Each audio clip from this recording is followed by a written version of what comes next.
नमस्कार शेतकरी मित्रांनो, अजित पवार यांच्या विमान अपघाती निधनाने रिक्त झालेल्या उपमुख्यमंत्री पदासाठी त्यांच्या पत्नी सुनेत्रा पवार यांनी शपथविधी लोकभवनावर साध्या पद्धतीने त्या ठिकाणी त्यांचं झालेलं आहे. राज्यपाल आचार्य देवव्रत त्यांनी त्या ठिकाणी शपथ देऊन त्या ठिकाणी सुनेत्रा पवार यांनी उपमुख्यमंत्री पदाचा त्या ठिकाणी पदभार स्वीकारला आहे. तर अजित पवार यांच्याकडे असले पुणे आणि बीड जिल्ह्याचे पालकमंत्रीपदही सुनेत्रा पवार यांच्याकडे आता देण्यात आलेले आहे.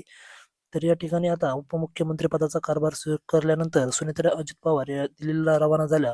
सुनेत्रा पवार यांनी पंतप्रधान मोदी व गृहमंत्री अमित शहा यांची संसदेत भेट घेतली.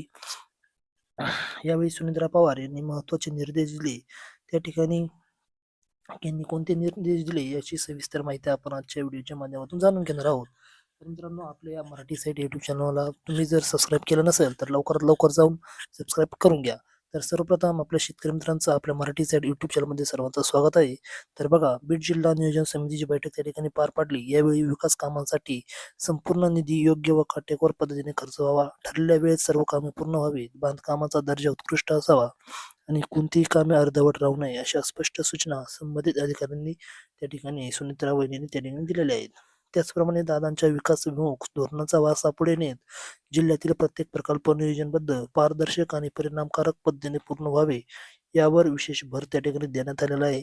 पुढील वर्षाचे नियोजन प्राधान्याने आणि वेळेत पूर्ण करून बीड जिल्ह्याच्या सर्वांगीण प्रगतीस गती देण्याचा निर्धार त्यांनी त्यावेळी केलेला आहे. म्हणजे त्या ठिकाणी त्या पुणे जिल्ह्याचा विकास अधिक गतिमान, पारदर्शक आणि परिणामकारक झाला पाहिजे. याकरिता गुणवत्तेशी तडजोड न करता जबाबदारीची जाणीव ठेवून व जनतेच्या अपेक्षा केंद्रस्थानी ठेवून आपण पुढे जाऊ असा विश्वास त्या ठिकाणी उपमुख्यमंत्री सुनेत्रा पवार यांनी यावेळी व्यक्त केलेला आहे.